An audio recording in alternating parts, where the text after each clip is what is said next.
Hello and welcome to Sparks, the show for electricians by electricians, sponsored by our friends at Hager. I've got two brilliant guests today. We're also going to be going to the Hager Factory. That's very exciting. We're going to be doing content of the week when you send your videos in. We're looking at new products, two new products for you there. We're going to be looking at the regulations. We're going to go to Does It Work and look at some brilliant tools that I want to show you. We're going to do the buzz game to see how fast these guys can do that.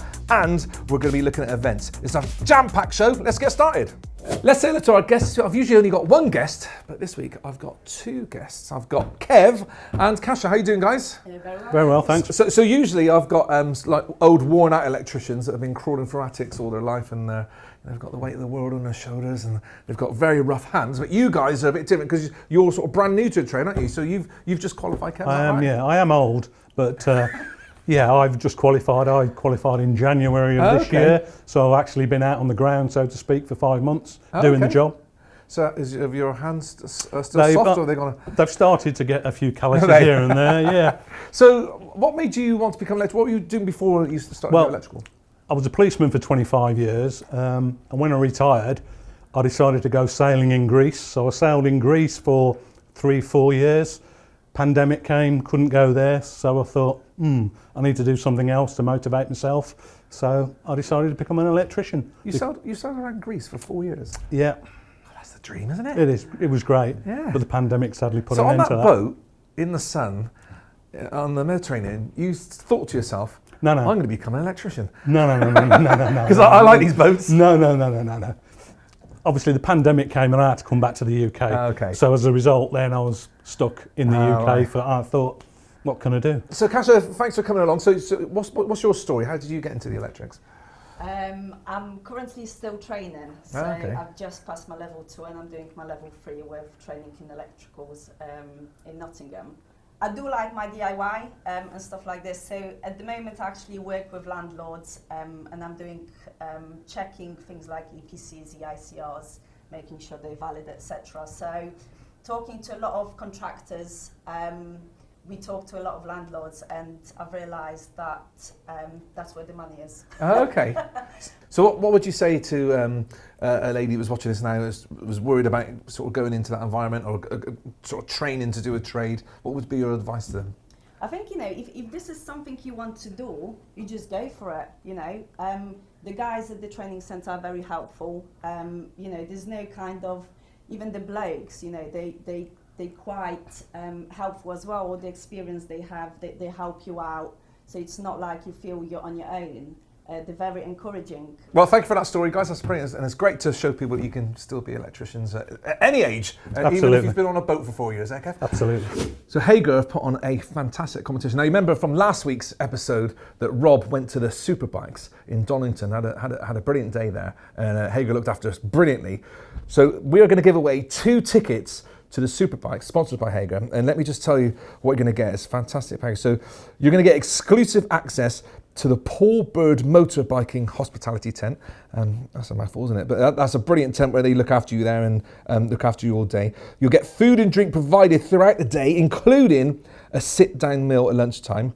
An exclusive behind-the-scenes garage tour, so down in the pits down there and looking at all the bikes in the garages and chatting to the guys, and a chance to chat to the mechanics and question them on the world-famous Ducati bikes. All you have to do to enter that competition, if you just look at the description below the video here, there's a little link in there. Just click on there, fill out your details, and you'll be in a chance to win. That sounds like a good competition, doesn't it? Excellent competition, eh? Anything that says sit-down meal always anything makes that me... says free drink and free food, got to be a winner. Yeah. And after 25 years in the force, Kev, I reckon you should have a VIP experience. You should have VIP treatment, don't you think? I'll enter. Because you will be treated as a VIP. It's a money can't buy experience. And also you can choose any track from the selection that they've got. You can choose any one to go to. And if you win, Hager will contact you directly. Sounds a brilliant competition. So all you got to do is click on that link in the description box below, and hopefully we'll see you there. Kev, pass me that consumer unit behind you, would you please? Thank you very much. Very good assistant that you are, thank you. Thank you. So you haven't been out installing yet, but you're installing Hager stuff? Yeah, I'm installing that actual model there on Tuesday. A double Next one? Tuesday, Really? yeah, I am, yeah. Now, so we went to look at the Hager Factory, which is like a dream thing to do. And the most exciting thing, what they really produce there is these fantastic consumer units. In this video, we're going to show you how they're made, how it comes in as a piece of sheet metal and it goes out at the end in a box. It is one of the most exciting days of my life. Roll the VT. Hi, I'm Matt. Welcome to Boots on the Ground. I'm here at Hager and let's see how they make their consumer units.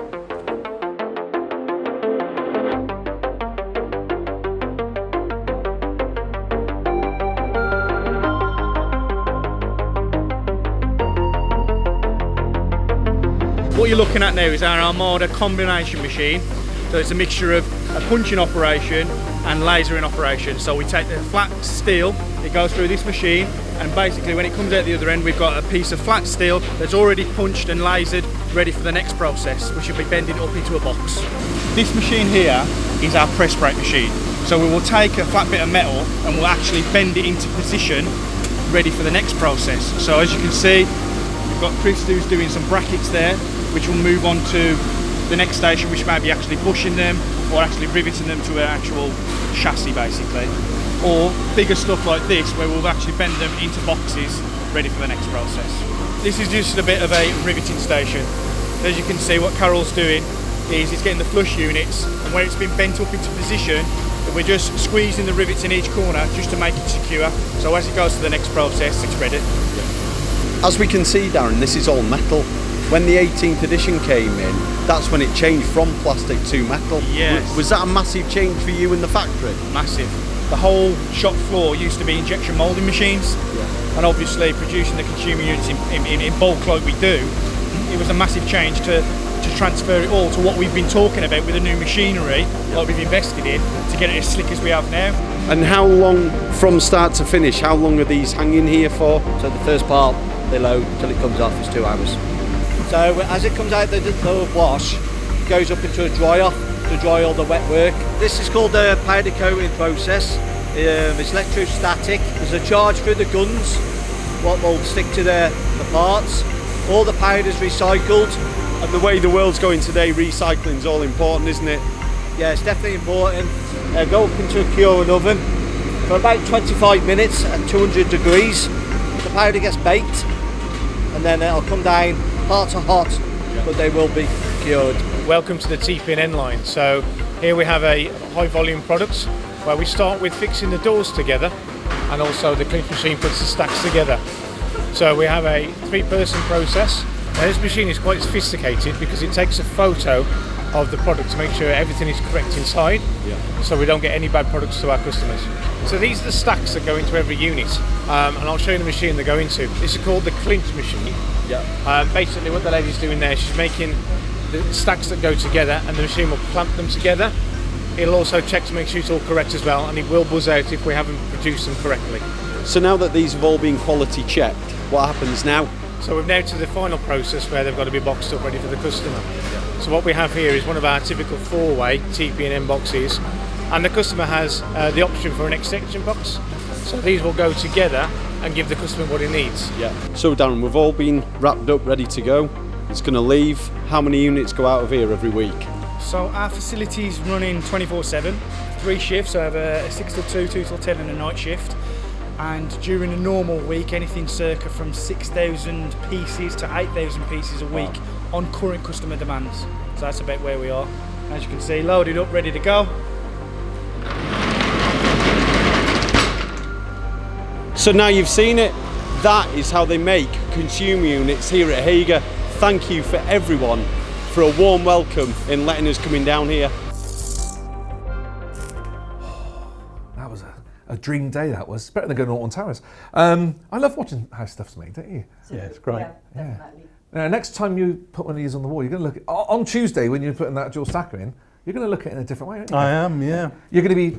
I'm going to be doing what you're doing, stroking it, yeah. I know, it's like I've got like a cat on the table, isn't it? See, it was the painting of it that amazed me the most. I just didn't realise how much work into it with the electrons and the heat and all those guys like spraying in. If we took this apart, you'd see in the corners that there's no spot left unsprayed. It was just was just such a fantastic day. And I know some of you might be watching this thinking that's rather sad of you, but I think you'll find that most engineers love that sort of stuff. To see it come in, to see this come in like as a flat piece of metal, and then all these different machines that went through to be like shaped, and all the little guys putting the pop rivets in. It's great. I was going to make a series now, going to different factories. And at the peak, Hager were making 2,000 consumer units a day. And in that video, you see them all go around on the carousel. 2,000 a day, that's crazy. And they work like full time there, like through the night as well, just producing stuff. So until I saw that, I just couldn't believe how much is produced in a day. I thought it was like they would do like 5 a day or something. It makes you think how many need changing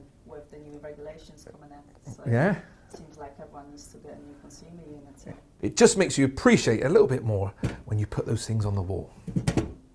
It's time for content of the week. Let's have a look at that.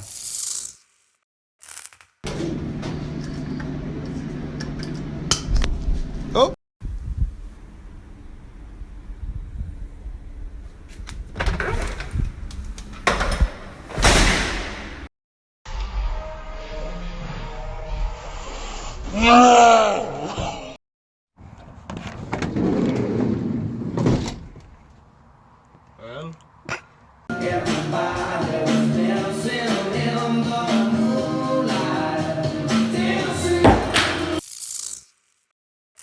So, would you guys do anything like those videos then? Personally, no. No. I probably would. I'm hoping to be in the video. Oh, okay. So you're going to submit some videos like that? Yeah. It's all, it's all about having fun at work. You work when you need to work, but you need to have a good balance, But I reckon Kev's been called to a few people recording videos like that. I have, yeah. I've seen the aftermath. Sliding down the tube. I've seen the aftermath when it goes wrong, so I'll personally, I wouldn't do it. So now it's time to look at new products. I'm very excited about this because we've got our world first, an unveiling of a very exciting Hager product. Now, so you've been doing, you're recently qualifying, you're still doing your training at the moment. So what have you been learning about arc fault detection? I've just installed one in my house. Oh yeah? Yeah, I have, yeah. Wow. Now, it's quite a new thing. So if you haven't heard of it, it's a new thing that they're trying to bring in. They're trying to bring it into the, they've brought it in sort of recommended in the 18th, and in the amendment 2 they're sort of recommending it should be put on for certain circuits, sort of high risk circuits.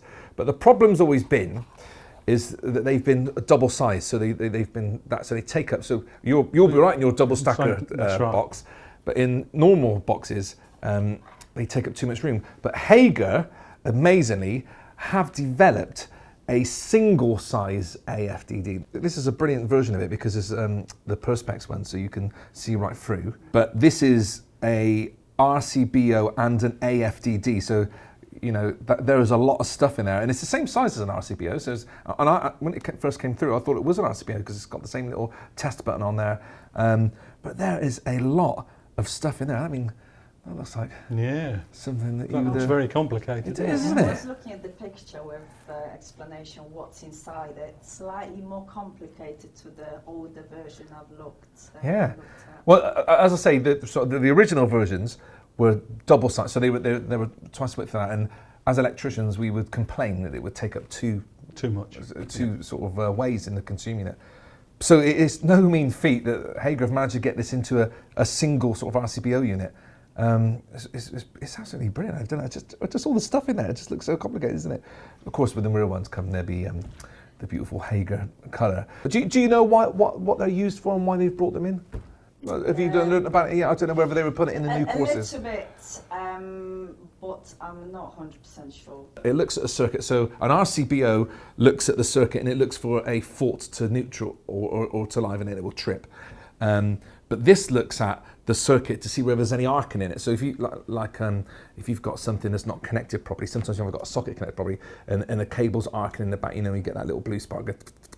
That will see that and it will cut the circuit off straight away. So it should, I mean, actually it's an amazing invention. It should sort of stop most electrical fires. It is an amazing device. It makes an install a little bit more expensive, but the regs are saying that only has to go on sort of very dangerous, high risk circuits at the moment. I'm pretty sure in the next amendment or the next set of regs they'll be in full time. But that's amazing technology, isn't it? To get all that fantastic. in that, It's really good. Yeah.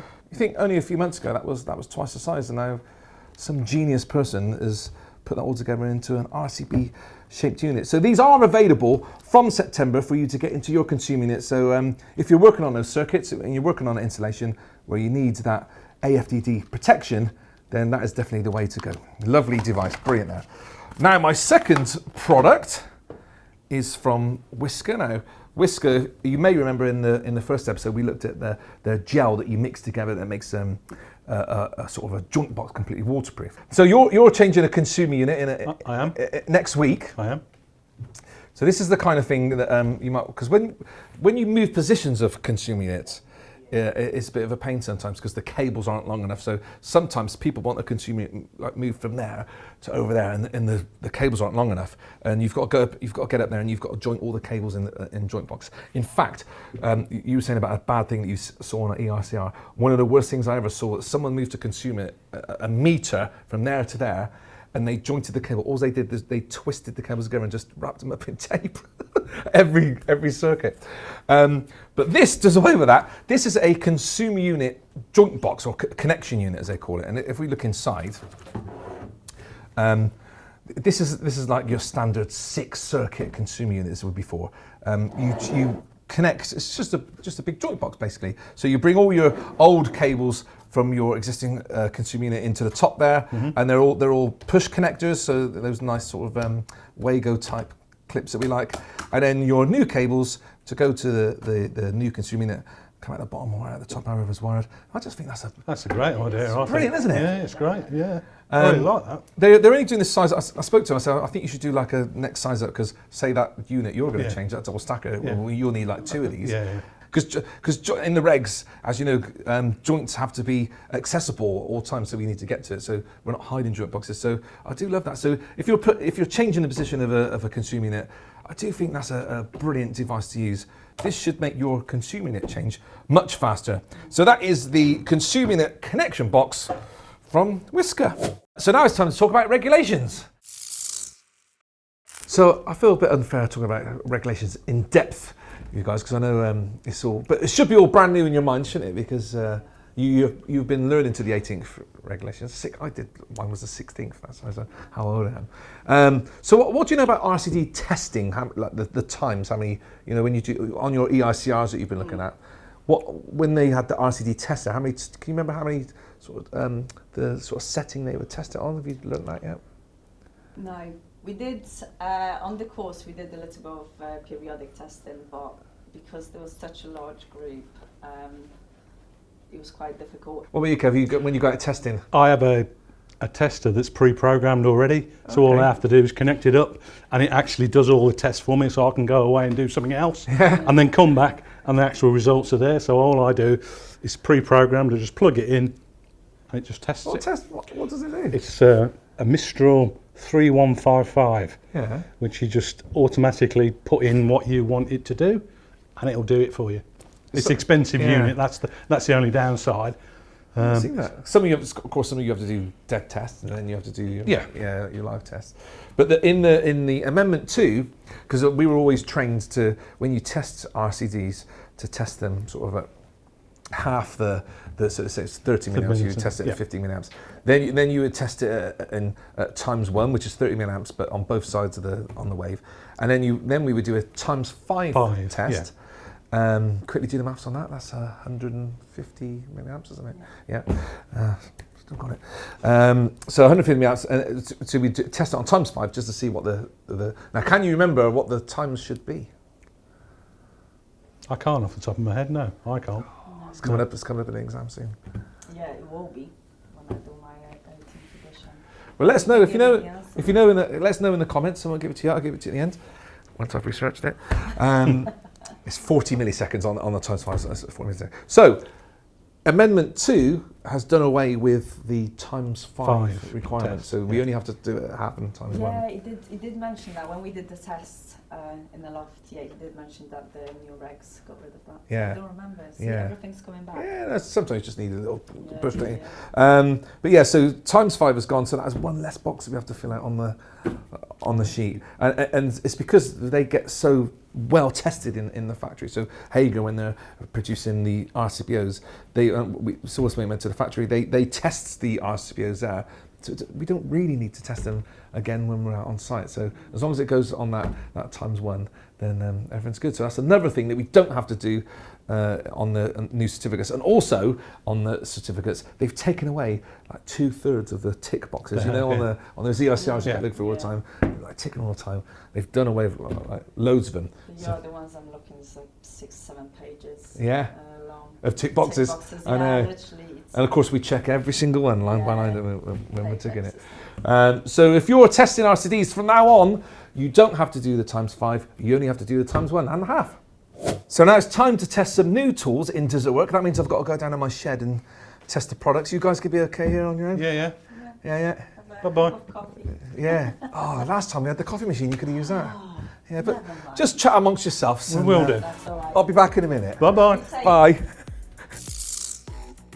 So you've got to put a double socket in a bedroom. You move the bed out of the way, you pull the carpet up, and you're faced with an electrician's worst nightmare, which is the chipboard floor. In all new houses, aren't they? Real pain. And what I do, I usually use a 4-inch hole saw, cut a hole, pull all your cables through and stuff, and then I repair the hole, put some battens across, and use that piece of wood to come out. But there is something even better on the market now, which is this Armeg whole sort of solid board cutter, and it's got little sort of panels in there that you put in there to repair it, so you haven't got to do any repairs of battens or anything anymore. It's absolutely brilliant. It is a 4-inch hole saw, so it cuts a big enough hole for us to get our arms down and yank the cables out and stuff. But what it also has on it is just like this little router blade here, that when you've drilled your hole, it forms like a little sort of 10mm sort of groove, if you like, for these little plates to sit in. So these little plates go in and you can glue them down, or you could just leave them in. So it's just a little trap there all the time. But it's better to show you how it works, isn't it? So let me set it up. And also another great thing it comes with two arbors. So it's got one that goes in the normal drill there. But if you're like me and you usually like using your STS drill, it comes with an STS arbor as well. So absolutely brilliant. So let me show you how it works. And I'm sure there'll be like a fast, high-speed moment when I'm putting this together. So we know where our cables are going, so I've got my drill all set up. We definitely know there's no pipes underneath, don't we? So I'm going to cut my 4-inch hole, and then I'm going to watch this cut the little groove into it. Here we go.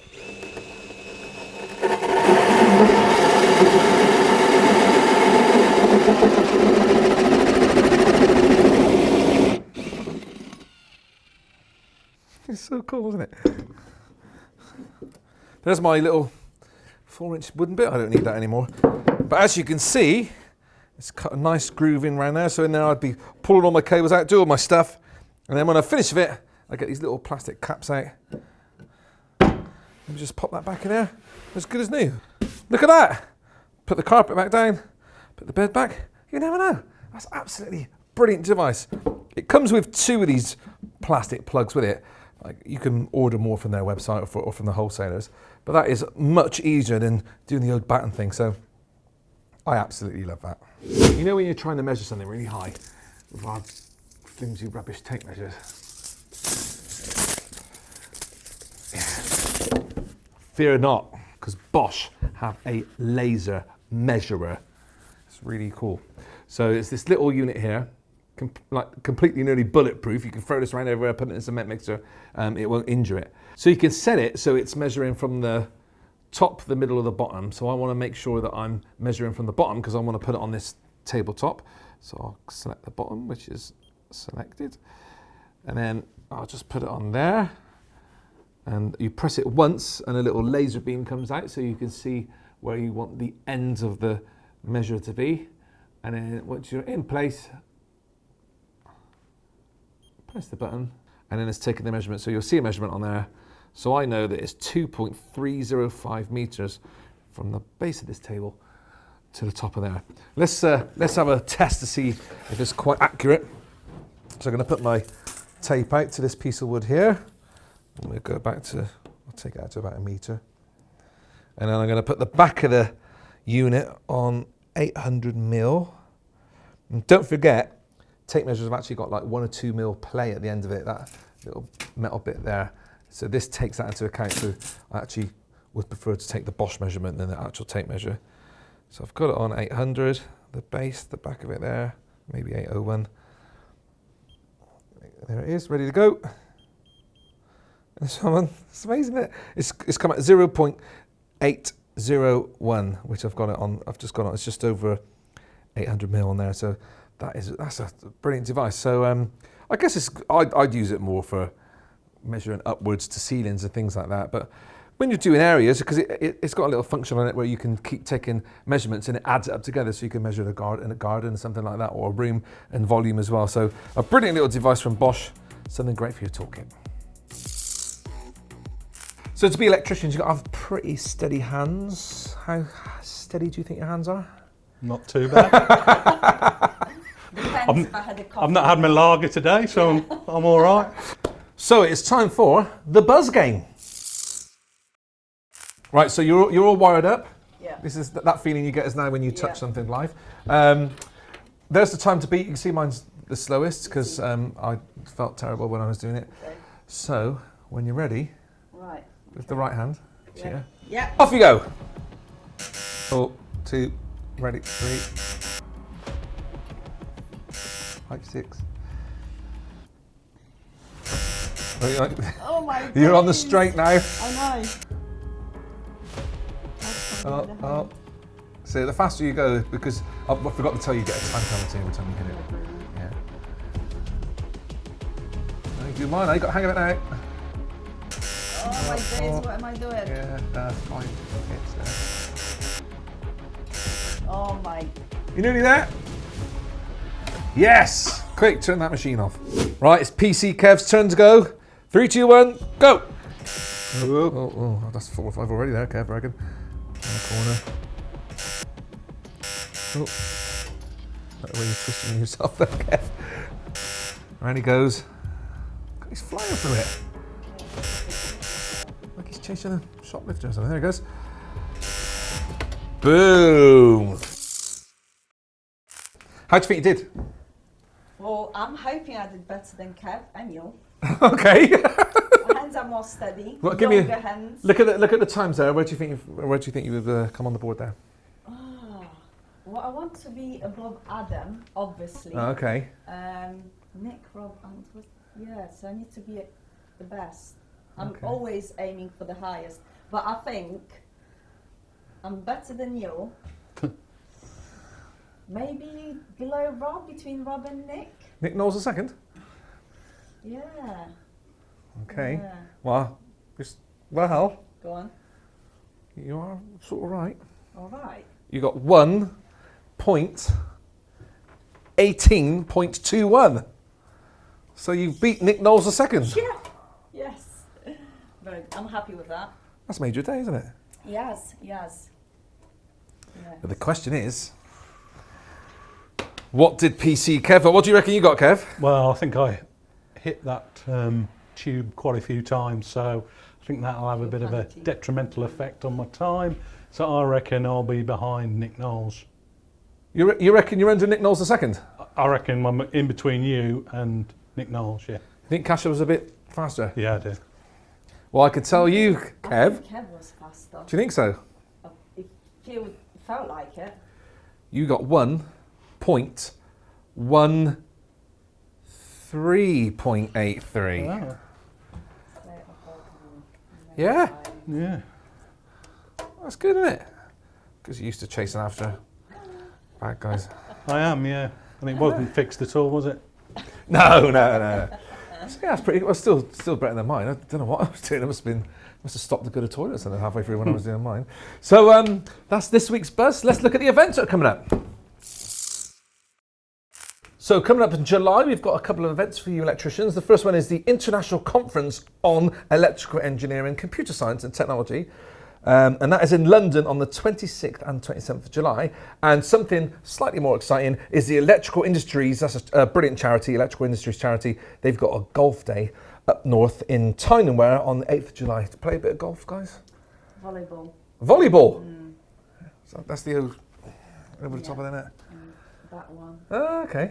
Yeah, golf's not my thing. No. Really? Bit of football, bit of rugby, Oval ball, that's my thing. Yeah. Have you heard of Electrical Industries Charity? You ever seen anything they've done before? Or? No. I haven't, no. I might check it out. Good charity. They help out. If we were in an accident or something like that, we hurt ourselves at work, they would give us some financial aid. So it's quite a good charity. Excellent. So have you had a good day, guys? Yes. They always ask that like, at the end of game shows, don't they? Yeah. Oh, we've had a lovely day. Yeah. No, thanks for inviting us. Yeah, I've enjoyed it. Well, thank you very much for coming. It's been brilliant to have you. And thanks for joining us. It's been a fantastic show. Hope you've enjoyed it. And thanks to our friends at Hager for supporting this. We'll see you next time.